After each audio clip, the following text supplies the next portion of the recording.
Hi, this is Randy Randall of No Age and host of the podcast Hyphenate with Randy Randall. I want to welcome our newest sponsor of the show, DistroKid. DistroKid helps musicians get their music on all the major streaming platforms, and artists keep 100% of their royalties. Hyphenate listeners get 30% off at distrokid.com/VIP/hyphenate. Again, that's distrokid.com/VIP/HYPHENATE. Go get your music streaming everywhere now.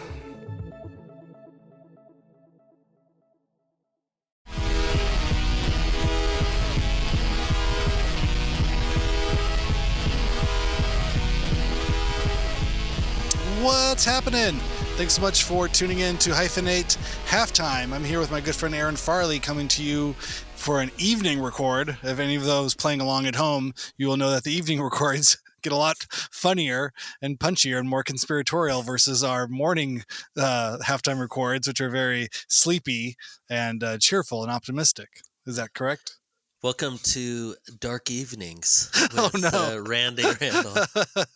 After midnight. This is when things get a little bit salty. I mean, like it's like a 40-year-old midnight. It's 9:15. It's close enough. Yeah, it feels like midnight. I'm up past getting the kids down.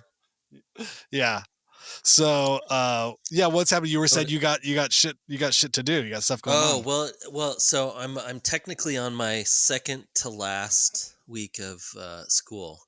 Okay. So, which is good. I've actually, this is, I mean, maybe the first time in my life I've really stuck to a schedule, and it's actually worked for the most part.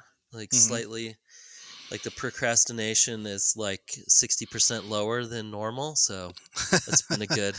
You haven't reorganized the closet? You haven't redone everything? Well, I think we talked about this before, that I neglected all of those things because I knew that they were such a, they were actually like time wasters. Because I'm not an organized person in general, it's like I get messy, and then I'll go like the 2 days of organization when I'll clean the whole garage, I'll clean my whole office, I'll scrub everything, and then I do like, that's just kind of been my jam forever. Mm-hmm. But I've realized that reason is a big excuse for me when I have important things to do, that I can look around and go, oh, I got a lot of stuff I can do instead.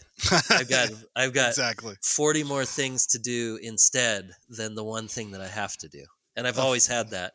And this was kind of the first time that I realized, when going through schoolwork and I'm looking at this list, and it's like, it's teaching. It's grad school, but it's not real grad school. It's like somewhere in between, So, because you're learning these things that are like, a lot of it's kind of up in the air. It's like theories. It's like, yeah, here's how things are supposed to work. Why don't you go into the classroom and figure it out? Because it's like, it's not going to be anything like this. Maybe sometimes it will be. So I think like there's that, like, if you can get through this and do school and do your student teaching all at the same time, you're good. If you turn everything in, you're pretty much good. Other than one class. Like one class was like really hard grading, and this is like APA formats and all that kind of stuff. Everything else, if you got it in, you had enough words, and you put the right things, you're good. It's trial by fire. They just want to see, can you handle the stress of doing all this and not give up? Because yeah. And there are moments when I'm surrounded by people, and there's a couple of them of like, you got through this, huh? You mean other teachers? In particular, successful teachers? So you see in this last year and a half of like being around people and going to meetings and doing stuff, and I was like, oh, okay, well, I feel a little better about this. Yeah, they're not. But then So anyway, this last 2 they weeks, need teachers. They can't make it too hard. This isn't. They don't really. They're hurting for more people, so they don't really want to chase you away. But they got to make it hard enough to make it worth paying you the money.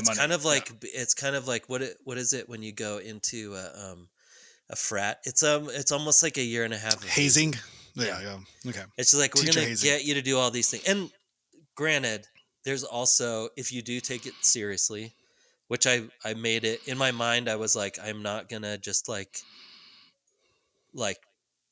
piddle through this. I'm actually going to go like, okay, what is this special ed class all about? And like, What are the things I need to know, and and so it is.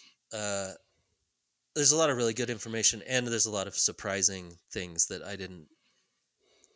I was like, you get the very romantic view of like, I'm gonna go in, I'm gonna change lives, I'm gonna da da da. There's a little bit of that, but there's a lot of like, oh, what's classroom management? What is that? What's this mean? And then you get in, you're like, oh, this is 90% of it. This is all of it. It's like keeping kids involved enough to where they don't get bored, so they don't start jumping off desks. Or like today, you don't have someone who turns off two kids' computers and then runs around the class trying not to get beat up. So those kind of things. Yeah. You know what I mean? Yeah. It's probably a job that's closer to like we are a rent-a-cop, a security guard at a grocery store. You're just there to observe and report. You're the adult on hand, and then also like a somewhere between camp counselor and just kind of there's that part. birthday party clown. Like, hey, also, everybody looking over here. Look, I got a bunny. There's this flashing. Everybody do quiet coyotes. Fingers in the air. Okay, let me see everybody's fingers. Okay, all right, now we're all direct in one position. Good. Now I have your attention. You ready for my next trick? Open your book. Yeah, open your book, and we're gonna look at page 10. What? Oh. I know, but after page 10 comes page 11. Hold on to your seats, people. You're kind of stand-up comedian, magician, clown, and then also there to fill out the report when somebody cracks their head open. Yeah, and if the security guard also had to write all the rules for the grocery store. Okay, now people, when you come to the grocery store, I want to see all hands, on the cart at one time. Do not put hands in your pants. You cannot. Yeah. Do not put the food in your pants. I got to sub a math class today, which was fun. Nice. And worksheet. Anyway, so did you get worksheets? Did you get worksheets to hand out or no? Computers. Oh my god! See, then kids these days. Then they didn't understand it, so I did get on the whiteboard and did some algebraic equations. No, it's nothing. No, it was stuff I knew how to do. Oh god! And then is it still? This is the controversial thing as a parent of young kids. Is it the new math, or can you put some old math in there? Can you slip old math? Oh, this is all they're old enough to where it's like algebra. It's real math. It's not the counting collections. Like, well, no, we're not even supposed to add them. We just have to count them and circle them. Like, yeah, but just add 9 plus 4. No, we're not adding things. We're just supposed to circle it all, because if we can identify the grouping of it, then that's supposed to be a foundational thing. I'm like, motherfucker, it helps count. But it helps. Yeah, it helps them with the. It's much more frustrating for the parents than it is for the students. Yeah, the kids get it. Yeah, our kids went through all of that, and they do good in math. So that's good. It does pay off. You can back that one. Yeah, okay. I do think the interesting thing about it is that how much like the principal has control of the school. I always thought about it. It's like a big public system, and you think like, well, no, the principals are just kind of running whatever is given to them from top down and blah blah blah. But it really is like, oh no, these are like these weird little businesses, and there's so many rules, and nobody's making a profit. So it's like but everything is like budgets and this and personnel and keeping people in line, and also making sure people are getting paid, and making sure it's like the biggest production. But then just talking about people are like, oh no, the principal makes all those decisions. I'm like, wait, they get to make, really? That's like a big thing. Like that's like you really want the right person to be in that job, because you just see how like, oh, this thing could quickly start on fire very fast with the wrong, with just someone who is like, and it happens. So it's been interesting, because I've never been in a job like that. I've been freelancer. I've just worked for companies, and so to be in like that much kind of bureaucracy, but also watch it run is really, I think we've talked about this before. It's like, it's the least amount of stress I've ever been in my life, because I also don't have my own class. So I can't say like teaching is not stressful, because it is, but it's not the stress is totally different. It's so controlled from my eyes. Mm-hmm. It's so controlled. Everything is like, everything has a number. Everyone knows what everyone else makes, the money. Like everything's super transparent. Everything is public. So there's no sneaky like people hiding money or like, oh, this person's making more than me. It's like, no, if you worked this many hours and you worked this many days and you have this exact education and you have this many credits, graduate credits, here's the number on the list that's public on the website. That's how much money you make. And it's really interesting of like, oh, that takes a lot of people's stress away. I think of like you never like, how much money is that person? Did they get a raise and I didn't get a raise? And da-da-da-da. And it's a very weird, but the stress is very like right now, everything's super stressful. And then like planning things, but it's like, it's not, I don't know. It's weird. It's like it's a very weird feeling for me to like come home and just be like, huh. Hmm.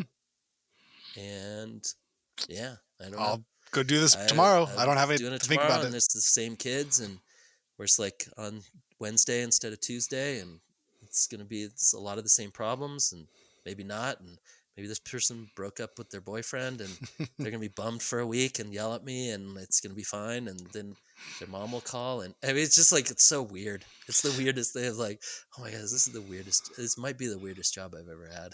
That sounds amazing. Absolutely, and I've Well, had some weird jobs. yeah. Well, it has to Yeah, be different too now. I think being a father or a parent yourself. Like I've talked in the past. I had a brief role as a long-term yeah, sub in my 20s, and I was 24, and so I was teaching 14 to 18-year olds, and I'm only the most you were young. 6 Yeah. years 6 years older than the oldest kid there, you know and Hmm. so yeah, I had no idea how to relate to kids, or I mean, Oh, I feel like I totally. was a kid myself. I was only a few years past them, but had no real sense of like what a teenager was, or or Yeah. what that.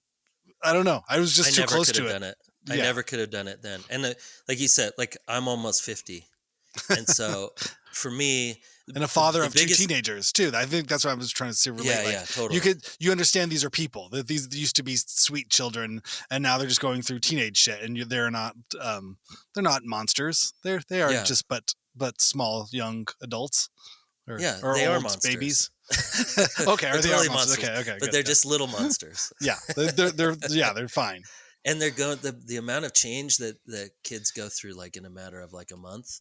Like some kids, and Oh, you remember this, like I remember completely changing my style in middle school, or like oh what I yeah, was into, or like skateboarding. Like it went from hell yeah, soccer to skateboarding. It's like, yeah. but it seemed like such a huge change. But so many of these kids, I'm like, oh yeah, no, that kid completely changed his style in 3 weeks, and he's like cut all of the the bills off of his Oh, hats, so he whoa. wears hats without the bills, Okay. and then like round glasses, and like a crazy sweatshirt, and he shaved his head, and it was like, oh, he just like completely changed his personality right in front of my eyes. I love it.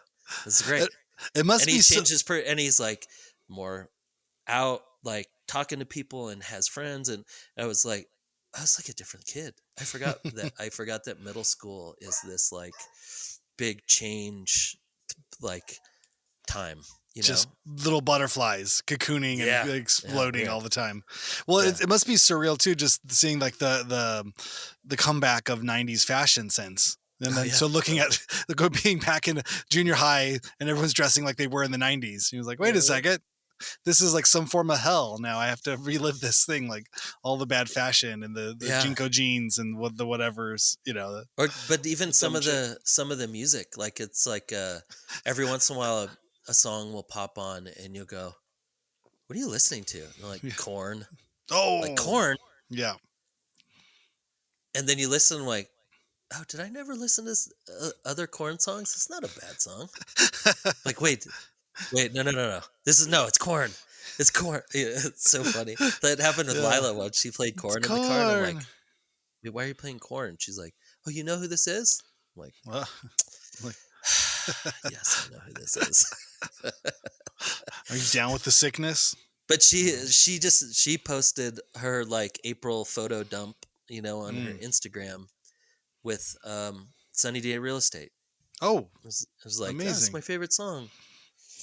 And I'm like, oh yeah. I mean, I like send her a lot of songs and stuff, but it is funny that stuff, like she'll find that, or she'll find like um oh, who else was it? It was a full on like uh English shoegaze band. Mm. Who was it? Slow dive, It ride. might have been, no, it might have been Slow Dive. Oh You're yeah, right. yeah. And I was like, where'd you find this? She's like, I don't know. It's like I'm just looking for music sometimes, and I go through people's playlists and listen to stuff and people that I like, and I just like save things on my own playlist. And then it still boggles my mind of like, oh yeah, but this is like, yeah, you're pretty good at picking out songs. And I'll send her stuff. She's like, I don't know. Well, I forget if we've talked about this on here, but I had the epiphany that younger generations, or the coming of age outside of the record store experience, you know.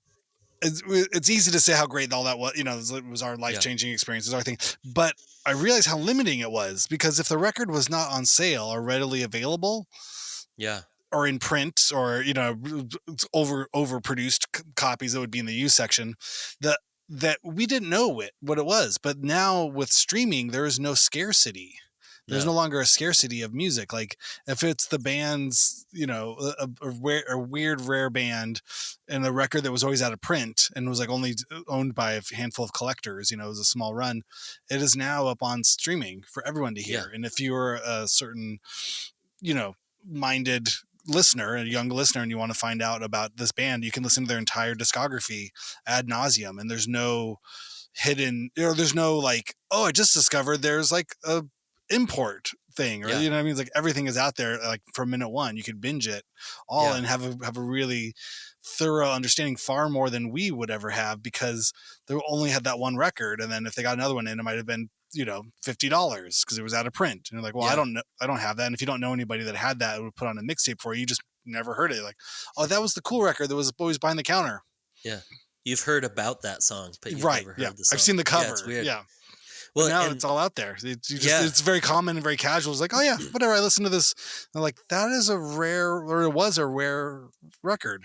yeah, Like, that's a hard record to find. And you just casually go, oh yeah, it's pretty good. The third track on that record. Like, what yeah. the fuck? Sounds okay.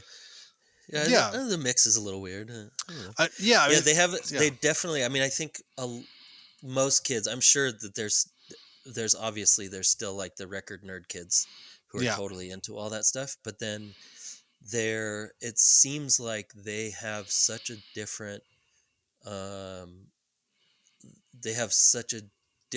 relationship with music, because like you said, because it's not rare, and it doesn't necessarily define your personality like it used to. It'd be like, well, I listen to metal. Oh, like Black Flag. No, no, no, no, not punk. I listen to metal. I listen to Or even Slayer, that, and right? I Yeah. listen to Megadeth, and and I have black jeans, and I wear high top ponies, and it's Yeah. no, no, no, that's not. And then you had to like sneak. I remember Chris Burnett talking, because he was in LA in that early time of like with Subhumans would come through, but then also there were like metal bands, and like Slayer was always the okay band because of Dave Lombardo, and like because he was like You kind go of between punk, and thrash like, and punk but and you'd be metal, like, and well, yeah. you could go to certain shows, but if you went to another show, you couldn't tell your friends, because that was like the metal show and the metal kids. And then the Metallica fans would stand up in the front of the punk shows, and they'd had their like jean jackets on that said like Metallica says fuck you or something, and they'd stand in front of the show. He just had all these crazy stories of like, he's like, oh no, metal kids and punk kids hated each other, like hate, and it was like it was such a divide. Ugh. And then it's so funny that slowly, like with Lollapalooza, and with, I mean, even before the internet, but I guess just more expansive like radio and MTV, probably, actually. It's probably MTV. They got people to be like, well, I kind of, maybe I like Boys to Men a little bit, but, I don't I mean, I like that video. Motown Philly, it's cool. and it forced you, like you'd have to watch things and go, oh, I didn't even know this thing existed. And I think that probably opened people's minds. But now I mean, I've told you the story when Lila listened to Ozzy. She had like an Ozzy song, had no idea Black Sabbath, anything. She'd Yeah. only had this like Mama, I'm Coming Home, probably something like that. And and uh and I was like, oh, have you seen a picture of Ozzy? And I showed her, and she's like, whoa, whoa, whoa, wait, what? Like a picture of Ozzy No, no, no. This now, is or like like then Ozzy? Which no, Ozzy? it's like then or now. He Yeah. looks the Like, same. But she's like, who's that old guy? Wait, no, no. This is like a radio song. So I'm like, no, he's like a metal guy. She's like, this is not metal. And then I listened to it, and I'm like, oh my God, you're right. All these songs are like radio ballads. There's nothing heavy about any of these songs at all. And she just had this full, like, no, this is for like my dark vibes playlist.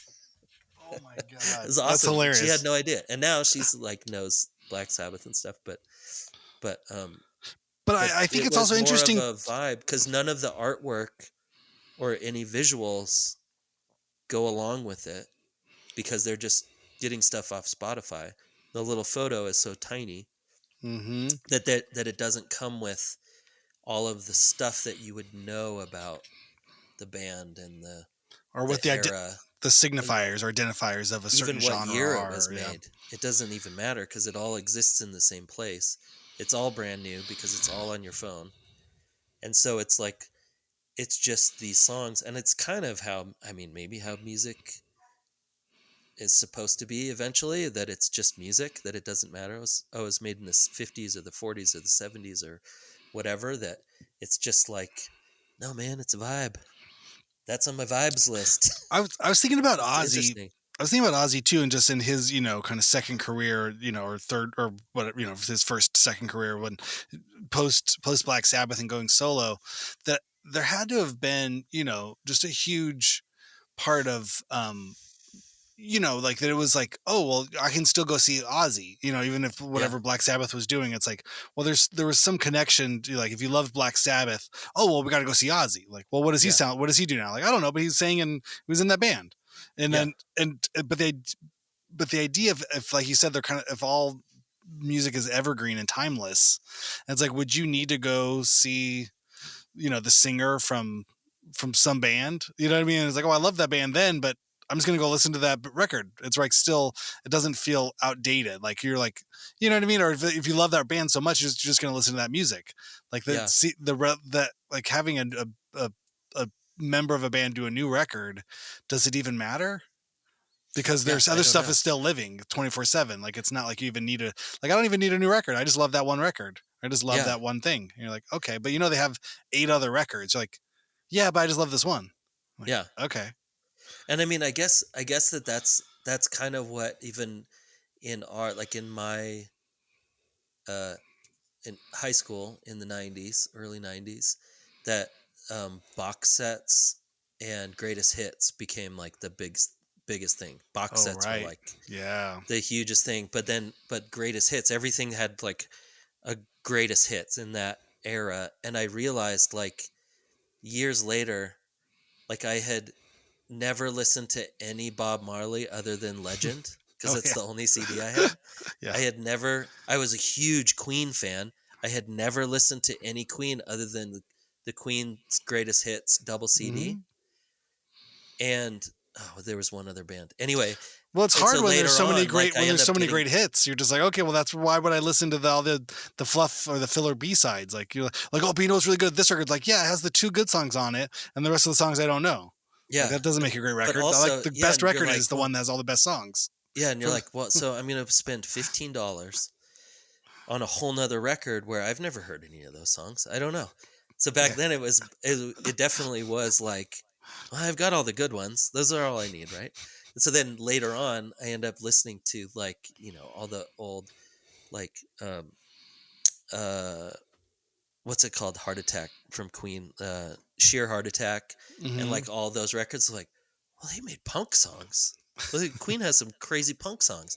And realizing, like, oh no, they have every song. They're like the band that went with every single genre, and they were able to somehow go into these like they kind of made some metal songs, and then they made some metal Mm-hmm. ballads, and then they have a couple punk songs, and they have kind of like almost like a thrash song, and then they also did the Flash Gordon soundtrack, and then and then you realize all that, and now you have all that on Spotify, and you just kind of like, oh, what's this? What's this? And Well, I do feel like the experimentation of like, I listen to like New Friday music. We kind of joke about it in the car. I'm like, okay, let's see what shit. And I'm like, oh my God, there's so much horrible music that comes onto my phone every Friday. And, but this is crazy that I'm just like flipping through songs and going, next, next, eh, and then one will come up and I'll go, ooh, who's this? That sounds like Modest Mouse, but it's not Modest Mouse. Who is this? Oh, some new kids. Follow. there we I go. love it. You just I got a don't know. fan. Oh yeah, of Yeah. course. Well, Yeah. I was gonna say that the Queen was unique because they were a band that really had 4 songwriters. Like the Yeah. drummer could Totally. write songs, the bass player could write songs, and they wouldn't all sing them. I think Freddie would sing a lot of them, but in terms of like diversity, and then Brian May obviously wrote and Freddie wrote. But Yeah. there was they were an interesting band because they would do so much stuff, and like the different guys would get the hits. Like Yeah. like this. I remember oh, she's my best friend. Yeah. I've been with you for a long time. That was I think that was like the bass player's song or the drummer's song. And you're just The like, bass player and drummer like amazing. wrote all the hits. Like Another One Bites the Dust, Fat Bottom Girls, and Best Friend. And there was one other one. Like those 4 were like the drummer and the bass player each wrote Wild. 2 of those. Right. Yeah, and so, I mean, yeah, so they're a really interesting band in that sense too, that it's they were all great. They're great, players, and they could, they could play all their instruments really well, but they could also all write unique and interesting and different songs. And they might be the only band that's been able to consistently come back into popular culture, like in a very systematic way, like every decade. 10 years. Yeah. Oh yeah. Kind of starting with like after Freddie died, and then Wayne's World. I mean, that probably was only like 10 years apart, right? Because I think Freddie died in the early 80s. I don't know. I think he lived longer. I think he was just sick for a long time. Mid-80s? I don't know. I could look it up. But yeah, I do have the internet. Yeah. But then Wayne's World was like 91, right? 91, 92, yeah, something like somewhere that, in there. probably. So Freddie Mercury died in 1991, November 24th, 1991. No, wait, 91? Yeah. What? So yeah. So wait, when did Wayne's World come? When did Wayne's World? Oh God, we're going in. This is blowing my mind right now. No, I know because what's fucked up is that seemed like such a long. Like such a long time. In the biopic, they make it seem like he played a show in the 80s, and then like, oh, by the way, I'm dying. Oh, there you go, I die. Like the bio movie was kind of false in that latter part of his life.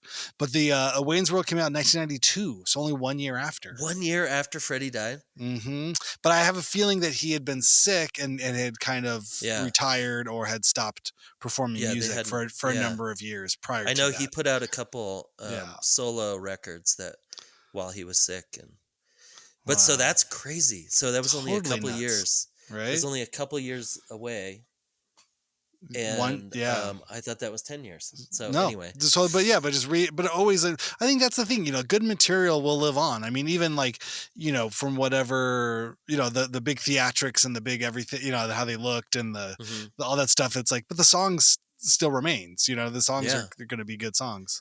Well, did you know? Have you heard the story about that? How it got into Wayne's World? Yes. That it was supposed to be an Alice Cooper song? Well, I'll tell you the story I heard was that it was always supposed to be when Mike Myers wrote it. It was based on him and his brothers and their friends, and they would drive around in the 70s listening to that song and headbanging. There was like a real life experience of them at his age. And then when they went to make the movie now 20 years later, the director, the studio, everybody like, well, you can't put on a 20-year-old song. That makes no sense. You guys are supposed to be like metalheads now. You got to listen to modern contemporary metal or whatever's happening here. and so they wanted them to change it, to update it to Guns N' Roses, to Metallica, to, Yeah. to something else. Or but then they were going to have Alice Cooper in the movie, and then there was a whole Yeah. thing with like Alice Cooper they wanted him to perform an old song, and he's like, no, I only have this new, only because Right. the manager, they became buddies, right? There's that Yeah. great documentary about the manager, Ship Gordon, Yeah. and so anyway, yeah, they had to perform the new Be My Frankenstein, or I'm Your Yeah. Frankenstein, Oh, right. and then but the but no, there was always he always wanted that, but I think he had to fight for it. He's like, no, it's only funny if it's this because it's real. It actually happened. Yeah. You really did it. Warts and And all. I remember being bummed out because that was my friend Matt and I. That was like our song that we listened to, and nobody listened to like old Queen. At that point, Yeah. it was like maybe you'd hear some of it on the radio, but it really wasn't. I mean, it was obviously Queen. It was popular, but it wasn't probably even then. It wasn't as popular as they are now. Yeah, Like it's those funny. old songs. That And movie is such like a meme kind of collection Totally. of memes of just different things, Totally. like the swing, the knot, like all these different things they Yeah. would say, like just little like one-liners and small scenes that just were like, oh, you could take that scene out of context and it would just always be funny. Yeah. And I remember when that movie came out and then everybody's singing Bohemian Rhapsody and we're like, you don't understand Bohemian Rhapsody, man. You don't even know. That was like our punk, like the sellout moment. Like when your band, Yeah. your favorite band, like goes on a major label and everybody knows about it. Like, no. That was ours. And we're like, oh, you don't understand Queen, man. It's so funny. I was going to say too, with the discovery of new music, I did something I've not done in a long time. I used Shazam. I didn't even know if I had Shazam on my phone. I like went to the app store to look it up real quick because the song was playing, and then I looked it up and it was like, oh, open. I was like, oh shit, I already have Shazam on there. So I had It just comes on phones now, I think. Or it's like in iTunes or something. Anyway, go ahead. I didn't know, but I was at Chipotle, which is I don't think I can ever imagine hearing a song in Chipotle. I'm sure they play music, but never noticed a song ever. And I'd finished the order, got everybody's right. I had the whole family's order written down. Getting the sofritas bowl. Shout out to sofritas. And I was just about to leave, and there was this song that was like kind of like sounded like Suicide, and then but kind of shoegazy too, with like with kind of these like bendy guitar chords and reverb, and I was like, what the in a male voice and a woman voice. I was like, what the fuck is this? This is like way too like interesting and minimal or edgy or something for a Chipotle. And then I Shazammed it. It was this band called La Femme, and the song was called Aloha Baby. It's amazing, but this is a band that has they have like 1 million streams on Spotify. And I looked it up. They're a very popular band. Yeah, it's amazing.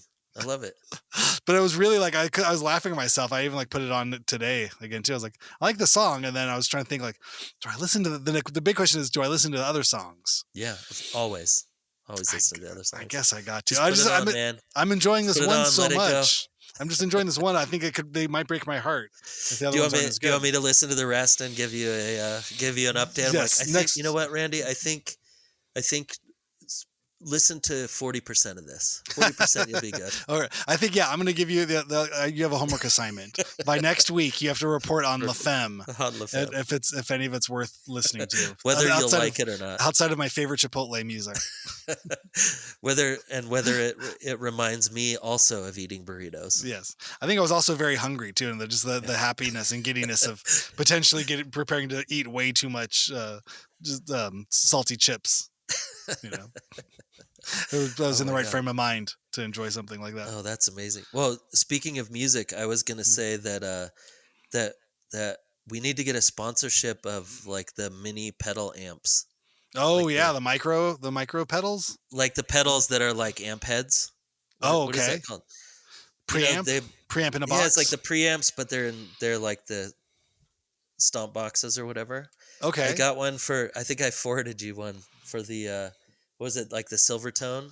Oh yes, of course. One. Oh yeah. And now since I forwarded that to you, it comes up on my feed like 4 times a day. You could buy it. Do you want to buy it now? You could buy it now. Like it's only $249, I bet. Ooh.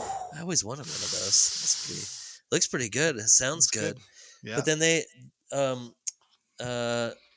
shoot, I gotta look at them now. Who was playing one of those? Hold on. Silvertone. This is not good. I'll have to. The amp and pedal form is definitely something I went down, prior to the pandemic, but definitely deep into the pandemic, I tried out all the preamp stomp boxes I could find. How do they work? How do you find them? Oh, I would. Mm. Oh no, never mind. Go ahead. How do you find them to work? They're- You mean how are they Like, good, or how do yeah, you or make them sound good, or what do you do with them? like, did they live up to the hype? Or are you like, this is really an amp in a little tiny box? Or were you like, yeah, that sounds like a distortion pedal? I I love them. You know, Yeah, as a general like functionality of a thing. Like I have yeah, many amps and I have microphones, and I can pull out an amp and throw a mic on it, and it yeah, sounds just fine. But the amount of time I spent doing that and the amount of tweaking I have to do after the fact to really yeah, to get it sound good, to sit it in a mix, yeah, versus plugging straight into a little pedal, the pedal right into the recording, interface, the IO yeah, box, so fast, and it yeah. sounds better normally, faster, and it's right in there. It's funny. I just got this. I don't have it here, but I have the little like cards. This Sonic IR, like impulse response thing. Oh, But so now this what is this that? is the next step. Okay, So are you ready to have your mind blown? So they can do amp modeling in okay, boxes. They've done it badly for a lot of yeah, years, and now I think in the last like 20 or probably the last 10 years, it's been taken to a whole other level. But then it's not just about the preamp, it's about the impulse response, which is like a filter of emulating a type of cabinet. Like you can have a emulation of a closed back for 12, or an open back yeah, 212, and they're all just these slight subtle just kind of filters, and where there's like EQing profiles is basically yeah, what it is, that would reflect what kind of speakers you would have on a thing. And Universal Audio has a new one that I think is going like $300, where it's the type of, you can select the speaker cabinet type and also the microphone type and microphone placement all within like a hardware box, and you're like toggling through. So then you dial up your favorite amp tone, yeah, a rare Marshall Plexi, from the 70s, and then pick whatever cab you want, and then pick whatever, you know, $5,000 ribbon microphone type of thing you want, and place it, and you can do it all in a pedalized format, and you just can either send that to front of house through the yeah, PA, right, which is kind of the live functionality of it, or straight into your IO box for the recording. Or the other side of it too, you plug headphones into it, and then now you sound like you're playing through this thing with the speakers and everything. So it's not just like you just plug directly into a distortion pedal and then into your head. They have all of these type of like, you know, ambience, or the amount of room, how far away the speaker. Are you playing in a big room? Are you playing in a small room? There's a reverb, another word for kind of, reverb feeling for it. And then you can stack all your pedals in front of it and like use it just like an amp. And a lot of times people will also send one to a PA or to the IO box for your recording, and then one to an actual amp in the room. And that one you can just run into a power amp, because now you don't need the preamp side of things. You just need a yeah. clean like crown power amp or whatever. And then and you can bypass the IR functions, because that's going to come out of a real cabinet. But that's just kind of a on stage monitor sort of idea. It's I mean, Crazy. massive, like Metallica Yeah, hasn't had amps on stage for probably a decade now. really, They just empty Yeah, boxes. I don't even think they have empty boxes. I've seen They don't video even of, need. the last like 3 or 4 tours, and they play in a circle, right? Like Oh, some right, because it big. would just block people anyway. Exactly. So they play in a circle with, Lars is probably in some kind of lazy Susan right in the middle of it, and then the other three of them Lars is just sitting there faking to walk play jazz. around. Yeah, exactly. The other three of them walk around, so they can sell all of all of the tickets in the stadium, Yeah, not just half of them, or 7/8 of them. They can sell all of them, and they're in the round, and they all have in ears, and they're all and they're all playing through these Helix amp modelers, and that's going out to the array of speakers. And what's crazy to is the even PA. those things are timed out to, I mean, like we were talking like the Dave Rat stuff, where you just like, Yeah, they're all delay focused. So you're basically at your seat getting this highly like articulated sound that they're hearing in their like, whatever $10,000 in ears is coming basically from like, 400 feet away in the speakers. It's pointed directly at your face, and you're hearing the exact same thing they're hearing. I So love it. they're still playing live, but in terms Yeah, of the processing and all of it, I feel like, it's like we were talking about, like a lot of the technology for amplification, all this stuff. It's it's 1940s, 30s, and 40s, like telephone. It's tubes, it's light bulbs that heat up and with gas inside of them It that really is, huh? amplify a sound, and then you use a cable connector, like telephone cable operators, to patch in your different audio devices. At this point, it's all into the future, man. It's all computers, man. It's all plastics now. It's all in there. I do remember I did see the Black Album tour. I saw Metallica play live in 19. I'm going to say this 92, probably 93, in the stadium in Pullman, Washington. What? And I do remember shout out Pullman. guy. Yeah, shout out Pullman. And I do remember a guy right in front of me, in between every single song, just put his head back and yell Metallica at the top of his lungs, and I would just hear Metallica,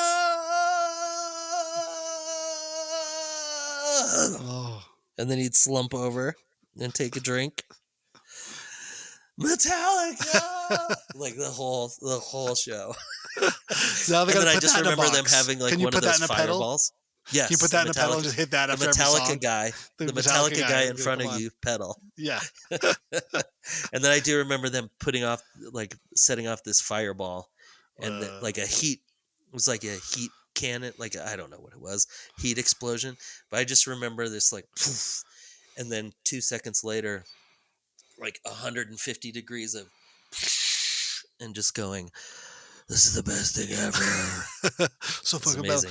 What would be cool? Like, now that we're just thinking about this, with all of this type of technology, you should be able to, if not now, sometime in the short future, go to a stadium show like a Metallica and have some type of Bluetooth device or, specific headphone adapter where you get the mix that the band's getting, and then you bring in your own guitar or some form of guitar controller, and then you can mute whoever's part you want to play, and then you can play along with the band as they play live. Like the band can't hear you, but in your own mix, in your own headphones that you're listening to the show on, but there's no music in the stadium. Everyone's on headphones. It's just silent. It's just three like guys. The silent dancing thing. Yeah, like four guys in the middle of the stadium. Everybody has on massive headphones. You know what I mean? With like the best bass enhancements, like customize your hearing loss, customize your experience of like, what do you like to hear, however those headphones are. You bring those in, you bring in your guitar, plug them into the headphones, whatever it is, and then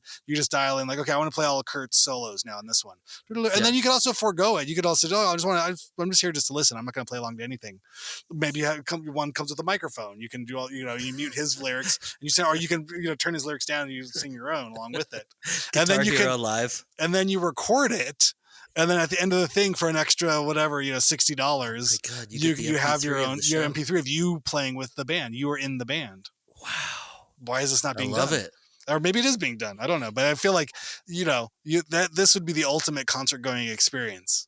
Yeah. Super cheap to do. I mean, the fuck, they're charging, whatever fucking. Oh my God, it's so dumb. $3,000 for a fucking ticket. If I'm going to pay $3,000 to go see a band, I want to be fucking jamming with, what I mean? At that point, like, okay, I'll spend another $1,000 and just bring my own fucking gear. I'll just do this. Or you can do it from home or something, Or you can just watch it. Maybe that's even better now. Do a live virtual experience. And then you have your own green screen and you're a fucking in the band. You know what I mean? And everyone's interacting with you, and they can pre-record everyone's names like, "Hi, Aaron. It's great to jam with you tonight. Let's hear it for Aaron on bass." You have to order $15 beers to be sent to your house. Yes. Oh my God. Through Amazon. Yeah, watered down Bud Light. It's and still a Coors stale, Light, but it's $15 a beer. Yeah. Perfect. This is just like the experience. And then you get the fan noise, dialing your own fan experience. Like, kind of want like a skunky weed sort of experience, like from like the early 80s. Like, like, yes, okay, we can do that. We can get some patchouli. Totally. What do you need? Which guy? The smell of a joint that's been sitting inside someone's sock for 6 hours before they got here. That's the smell. That's the smell we're looking for. There you go. And then have your drugs delivered, whatever your thing is. Just have, the weed dealer come by. You just do it all yourself. You don't even have to go anywhere. You could relive these experiences, right? Half of it's gone. Yeah. And then you Yeah. get trampled. You get some people to like come in and like squish into you really. Like every hour someone just comes into your house and walks Pushes you past you and around. makes you get up out of your chair. Yeah. Get up out of your chair so they can walk to your bathroom. When you have to go pee, there's just two other guys already in there. You're like, Yeah. oh, this is awkward. Okay, I got to go pee next to these other guys. This is Have- my house. Why do I have to do? It's like, hey, you ordered the full experience package, bro. Sorry, I buddy. come, You I paid come with this. thousands of dollars for this. Yeah, We're gonna really get it in there. we're gonna stare at your dick while you pee. There's beer That's all part over of your the. floor. There's Yeah, just pour beer there's all just over your floor. piss. There's just piss all over your Nachos. floor. Yeah. Someone's making nachos in your microwave. Oh God, this is amazing. How Yeah, could this? How this could could this not be happen. done? Yeah, This could happen. somebody would sign up for this. Yeah. I was Yeah. gonna ask, have you ever been to a big concert where there wasn't like some slightly problematic, annoying person within like 5 or 6 chairs of you? Like Well, where if, you're like, you know what? This is like I had a really great experience with no like, oh my God, really? How did out of all the stadium I sat next to this guy? Have you ever well, the, had the that? the answer to that question, if you answer that question no, You're then the that guy. means you're the problem. You're the person causing the problem. That's So what I was going for. I'm going to go ahead and say yes. I think the first time and last time I took the kids to see a basketball game, they kept kicking the chair in front of them, and there was this nice older couple who had. I later found out during halftime, when the kids were running around like maniacs, they turned around and I apologized. Like, I'm sorry. This is, it's my kid's first time going to a sporting event. They don't know what they're doing. And these ladies, or this man and woman, had the jacket on and the hat with all the pins. Are like, we've been season pass. We've had these seats for this thing for 20 years. Like we sit, Oh well, my we sit God. in the seat and we always do this. I'm like, I Wow. apologize. I really Yeah. don't know. We don't know what we're doing here. We just spent $75 on nachos and popcorn and licorice for the kids, and they don't give a shit about the basketball game. Yeah. I'm trying my best here. I'm a dad. I don't know. What do you want from me? Yeah. I remember every time, like, we kind of stopped trying to take the kids to any big events because we'd be like, no, this is going to be really fun for them. No. And you take them and then they're asleep, like, within, I don't know, half the time, or they're just ready to go, or they're running around, and it was like, oh, yeah, wait, this isn't for, no, they don't want to do any of this stuff. And then you ask them, like, 4 months later about it, and they have no idea. Like, What what do you was mean? that? Yeah. I don't remember seeing that band. Yeah, we got the kids the foam fingers and the T-shirts and everything. We did the whole thing, and they have them up in their rooms. Oh, that's cool. I don't think they ever talk, but they don't know. They don't acknowledge it. They don't ever talk about it. But it gives me the perception of like, oh yeah, I'm a dad that took my kids to a big Yeah. sporting thing. There's some masculinity for father son bonding moment. I performed some role that I was taught or shown to be parental in my life. Yeah, you yelled at some guys who were trying to throw a ball into a little hoop. Yeah, You exactly. yelled at them and told them what to do. We did the Like you're dun better at dun basketball dun than them. dun. Yeah, we did the whole thing. Yeah. Like we did all that. We raised our hands. We got up That's and got awesome. down. We saw the kiss cam. We did all this stuff. I love it. Yeah. I mean, I remember going to, like, I think we went to go see the Seattle Supersonics. Oh yeah. Came and did like a spring training thing in Spokane at the Coliseum, and we went to go. I remember going to see that when I was a kid. And then I remember once in Spokane, which is where Gonzaga was, and the John Stockton was the big Go Zags. Gonzaga player, and like one of his last games, my dad took me to see him. He's like, this guy's gonna be, he's gonna be the guy. He's like, one of the best guys. And I remember going, and then like halfway through being like, Dad, can I go shoot back there with the kids that are playing on the basketball hoops that are on the other side of the gym? Oh no. He's like, yeah, sure. You're basically getting the rookie card experience. Like, Yeah, hey, he's like, and your dad knew playing, it, and he like, and I was calling young, it and out. I was like, yeah, whatever. I mean, yeah, he looks, yeah, he's like playing basketball. That is basketball. I cannot tell how much better he is than anybody else, though. But I can say I saw John Stockton play in college. There you go. Yeah, I always call it Gonzaga. Gonzaga. That's not right. Was that Gonzaga? I mean, we just always called it Gonzaga. Gonzaga. Okay. Yeah. But Or but we're Gazonga. I think I called it Gazonga. Yeah, Gazongas. Yeah. definitely it's Gazonga. That's what it's Gazonga. called. Hey, are we watching the Gazongas play this weekend? But I think that's because in the Northwest, it's like we almost have there's a little Midwest Oh, right. kind of accent that like that Some like Minnesota. Gonzaga.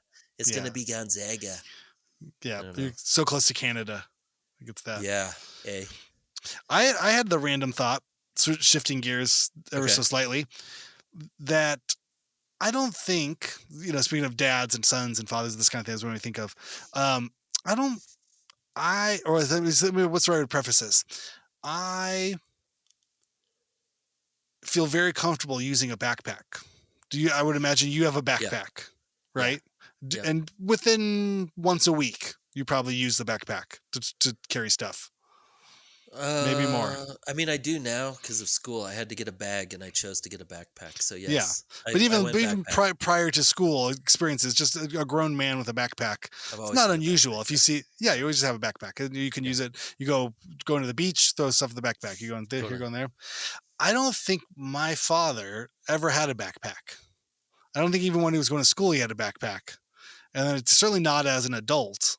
And not that he was a particularly sophisticated man, but I don't think that just culturally, Yeah. there was not the rise of the backpack. I don't think Did it's he ever being have addressed enough. That Did we he are ever all have a people. briefcase? Yes, he had a briefcase. Exactly. That's interesting. When did Yeah. it switch from briefcase to like shoulder bag? Right, or like a bike A messenger backpack. kind of thing or something, and then you just go, well, Yeah. you got one strap on it. It's already a purse. Just put two. But that's just put two straps on it and just carry it on your back. Now you can carry more stuff. Are you saying you want to bring briefcases back?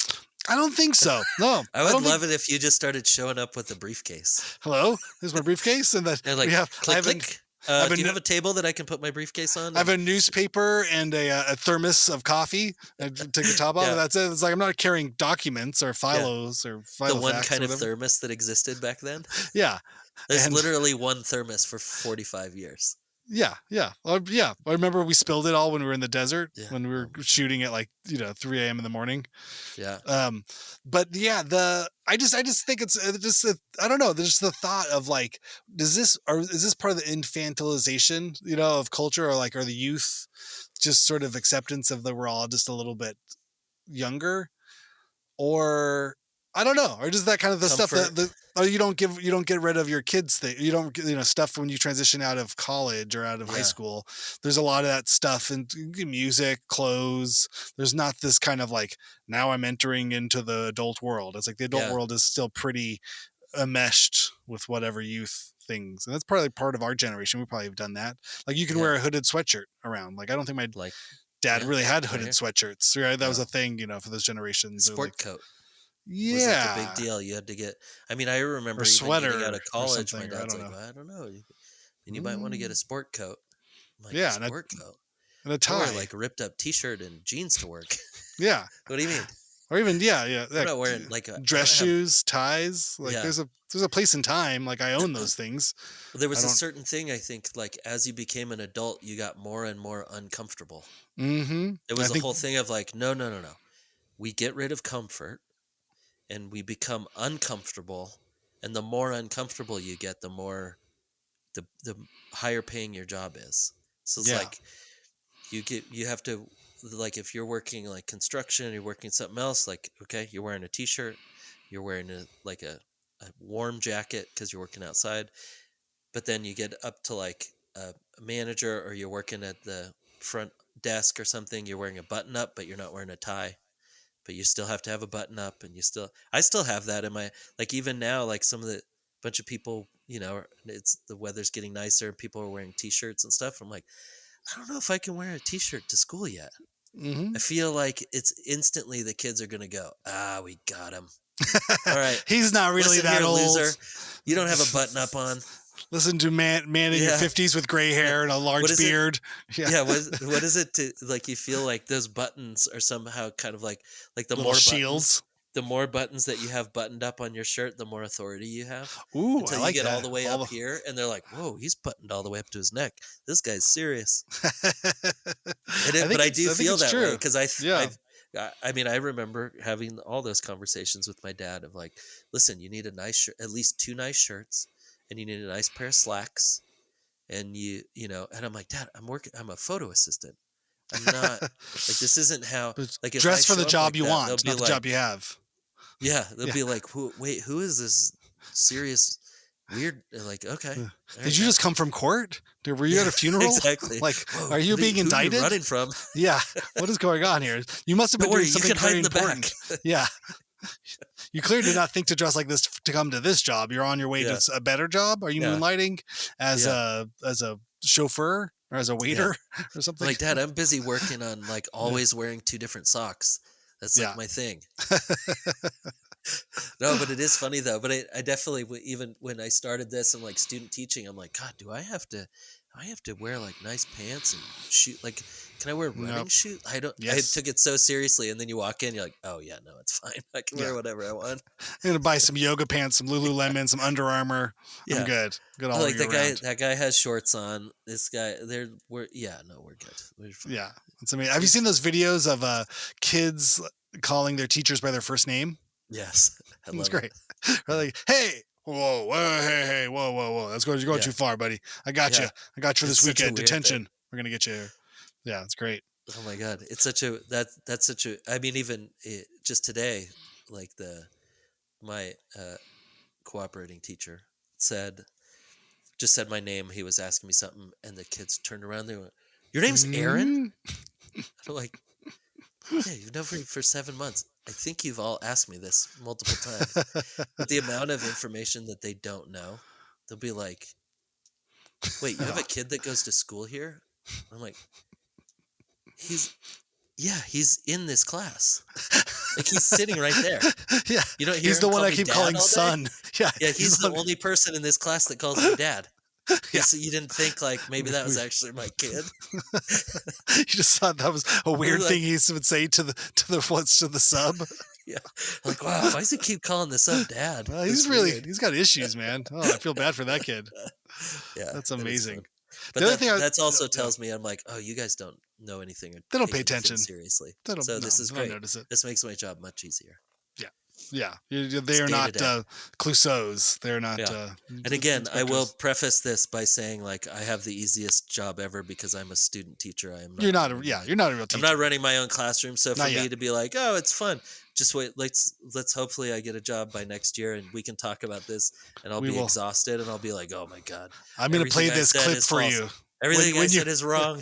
I'm going to play this clip for you. I'm going to call you or I'm going to text you this clip when you're like, I can't do it anymore. I just can't do it anymore. I can't do the podcast. I can't do the teaching.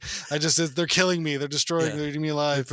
I've never. Yes, I feel like I've been eaten alive. Yeah, I spent $75 in notebook paper and pencils. These fuckers can't bring their own pencil. Why do I have to buy it? I shouldn't buy this shit. It's just going to be constant. Yeah. Yeah. So That's we'll amazing. See. That'll be Yeah. a good one 6 months from now, hopefully. There we go. Let's hope. Knock on wood. Yeah. Problems it's a good problem I hope to have. Yeah. Yeah. Though the other thing I thought of too is just about like health and like lifestyle choices. Like obviously everyone always looked skinnier in the past, Yeah. mostly just because I think food was different. There was food was engineered in a whole different way.